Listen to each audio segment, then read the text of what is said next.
सहारनपुर से आतंकी कनेक्शन में पकड़े गए डॉक्टर अदील को लेकर जांच हुई तेज।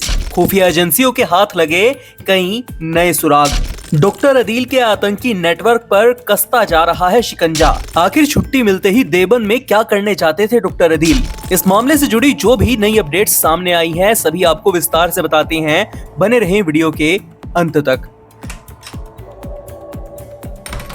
आतंकी कनेक्शन के मामले में सहारनपुर से गिरफ्तार डॉक्टर अदील अहमद से जुड़े नेटवर्क की परतें खुलने के साथ ही पुलिस और खुफिया एजेंसियों की सक्रियता लगातार बढ़ रही है। सहारनपुर, देवबंद और आसपास के इलाकों में पिछले 3 दिनों में सुरक्षा एजेंसियों की हलचल तेज हो गई है। उत्तर प्रदेश एटीएस ने सहारनपुर शहर, देवबंद और शामली से 5 संदिग्धों को उठाया है, जिन्हें गोपनीय स्थान पर ले जाकर लंबी पूछताछ की गई। शुरुआती इनपुट में सामने आया है कि ये सभी डॉक्टर अदील के करीबी बताए जा रहे हैं और कई बार उसके संपर्क में रहे थे। इस पूरे मामले में न सिर्फ यूपी एटीएस बल्कि पंजाब, जम्मू कश्मीर और हरियाणा पुलिस की संयुक्त टीमें भी सहारनपुर में डेरा डाले हुए हैं।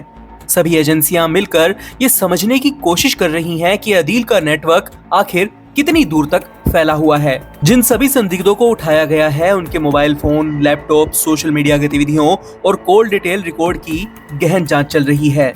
एजेंसियों को इनपुट मिला है कि सहारनपुर और देवबंद में अदील के संपर्क में रहने वाले कुछ लोग सक्रिय थे। सबसे बड़ा खुलासा तब हुआ जब अदील के मोबाइल में कश्मीरी छात्रों के कई नंबर मिले। फिलहाल उन छात्रों की भी जांच की जा रही है कि वे किन परिस्थितियों में अदील के संपर्क में आए और क्या यह संपर्क किसी बड़े मॉड्यूल का हिस्सा था। सुरक्षा एजेंसियों का मुख्य फोकस यह भी है कि अदील ने सहारनपुर को अपना ठिकाना आखिर क्यों बनाया, उनकी गतिविधियां क्या थी और वह किस मिशन के तहत काम कर रहा था। जांच में सामने आया है कि अस्पताल से छुट्टी मिलते ही डॉक्टर अदील अक्सर देवबंद पहुंचता था। देवबंद की संवेदनशीलता, वहां की धार्मिक प्रतिष्ठा और दारुल उलूम की अंतर्राष्ट्रीय पहचान को देखते हुए एजेंसियों ने इस एंगल पर गहराई से काम शुरू कर दिया है। सबसे बड़ा सवाल यही है कि आखिर वह देवबंद में किससे मिलता था और वहां पर क्या करता था, ये अभी तक स्पष्ट नहीं हो पाया है। वहीं उसका विदेश यात्राओं का दायरा सामने आने के बाद मामले ने नया मोड़ ले लिया है। पता चला है कि अदील चीन और तुर्की की यात्रा कर चुका है।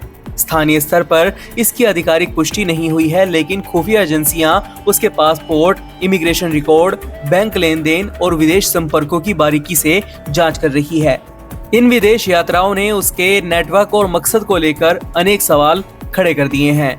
जांच में यह भी पता चला है कि नवंबर 2024 से लगभग 1 साल तक डॉक्टर अदील का कोई रिकॉर्ड नहीं है। वह ना तो अपने घर पर था, न किसी अस्पताल में काम करता दिखा। इस 1 साल के समय को लेकर एजेंसियां बेहद गंभीर हैं और उसकी लोकेशन हिस्ट्री से लेकर संपर्कों तक सब कुछ खंगाला जा रहा है। इस अवधि में उसने अंबाला रोड पर एक प्लॉट खरीदा था, जहां कथित तौर पर अस्पताल बनाने की तैयारी थी। यह निवेश भी जांच का एक अहम हिस्सा बन चुका है। शनिवार को हुई बड़ी कार्रवाई में एटीएस ने देवबंद, शामली और सहारनपुर शहर से कुल 5 लोगों को उठाया। इनमें से कुछ की पहचान पहले से ही एजेंसियों को मिली हुई थी।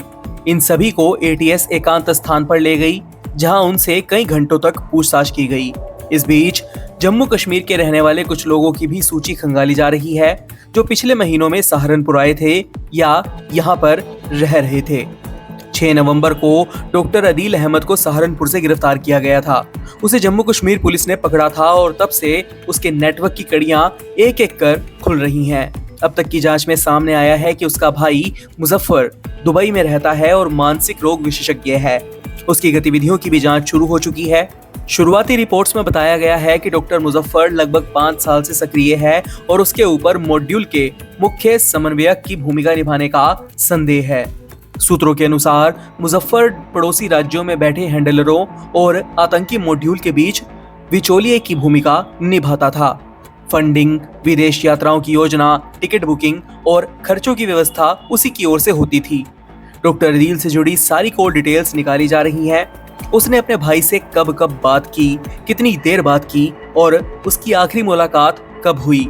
इसके साथ ही डॉक्टर अदील के पास से बरामद की गई AK-47 राइफल का भी कनेक्शन तलाशा जा रहा है। यह राइफल उसके पास कैसे आई, किसने उसे उपलब्ध कराई और इसका इस्तेमाल किस उद्देश्य से होना था? इन सवालों के जवाब तलाशने में एजेंसियां जुटी हुई हैं। दिल्ली धमाके के बाद से डॉक्टर अदील से जुड़े हर एंगल की गहराई से जांच हो रही है। हर दिन नए खुलासे सामने आ रहे हैं, जिससे नेटवर्क का विस्तार और भी जटिल होता जा रहा है। सुरक्षा एजेंसियां आशंका जता रही हैं कि आने वाले दिनों में इस मॉड्यूल से जुड़े और नाम भूमिगत स्तर पर सामने आ सकते हैं। सहारनपुर, देवबंद, जम्मू कश्मीर, दुबई और पड़ोसी राज्यों तक फैले इस नेटवर्क की जांच फिलहाल एजेंसियों की पहली प्राथमिकता बन गई है। इस मामले से जुड़ी यदि कोई नई अपडेट सामने आती है तो हम आपके साथ जरूर साझा करेंगे। सहारनपुर से जुड़ी महत्वपूर्ण खबरों को जानने के लिए बने रहें हमारे YouTube channel city web Saharanpur पर और फॉलो करें हमारा इंस्टा और Facebook page city web news. This news is brought to you by Chawla Electronics, Ambala Road, Saharanpur. Chawla electronics 37 सालों से भरोसे और क्वालिटी का नाम। एक छत के नीचे बड़े ब्रांड्स की विशाल रेंज, वो भी ऑनलाइन से सस्ते दामों पर। चावला इलेक्ट्रॉनिक्स पर LG, Samsung, Whirlpool, Havells, Lloyd, Godrej, Voltas, blue star, Kenstar, Microtek और सनफ्लिम जैसे बड़े ब्रांड्स के AC, LED, fridge, washing machine, cooler, deep freezer, microwave oven, inverter battery और चूल्हा चिमनी जैसी चीजों की विशाल रेंज उपलब्ध है।